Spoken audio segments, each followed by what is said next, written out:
Day indeed, as the president is inaugurated for the second time, and joining us this morning, of course, are the best in the business for politics. On the right, Abdul-Hakim Shabazz. On the left, Kip 2. What can we expect from the president in his second term?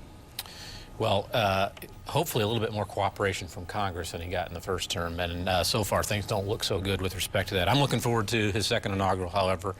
The president usually steps up and gives great speeches in big moments, and I think today we're going to see another great speech by this president. Hopefully he's going to set the table for what needs to be accomplished. I think he wants to try to do some comprehensive immigration reform. I think we're going to see some gun safety measures.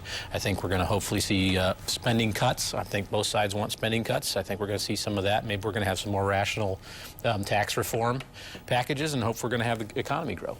It'll be interesting because the one thing the president doesn't only have to worry about is re-election. So that makes him a little bit more emboldened to pursue some of the things that Kip just talked about. The question is going to be, how will the Republicans react, particularly the congressional Republicans who are all, guess what, up for re-election in 2 years? You know, do some of them say, hey, we're going to cooperate and try to get things done, or do they become more ideologically entrenched and then, you know, nothing happens? Because we got a debt ceiling vote that's got to come up, you know, this spring, and somebody's got to do something. The president always made it clear there's nothing to negotiate. Republicans say, hey, we want spending cuts. So I think that'll be the true test of how this presidency is going to work out for the next 4 years. And we've already seen the language sort of elevate. The president saying that he will not be held hostage or on the issue of the whether to raise the debt ceiling. So we're already seeing some of this contention between both sides. Well, the last debt ceiling fight was a disaster for both sides. It didn't help the president and didn't help House Republicans at all. And I think the president's trying to say, let's step away from the brink of this silliness. Every president has had to raise this debt ceiling. Every president has raised the debt ceiling.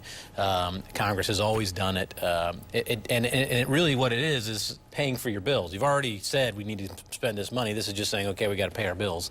And that's what the president's saying. We got to pay our bills. And I will give the president credit.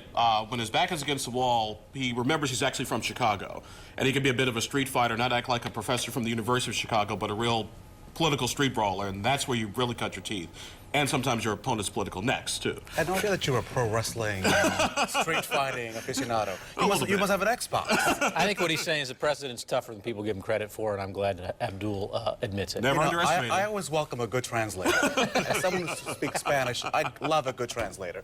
They are the best in the business. Abdul-Hakim Shabazz on the right, on the left, Kip 2. You can watch them every Sunday here on RTV6 on Indianapolis This Week.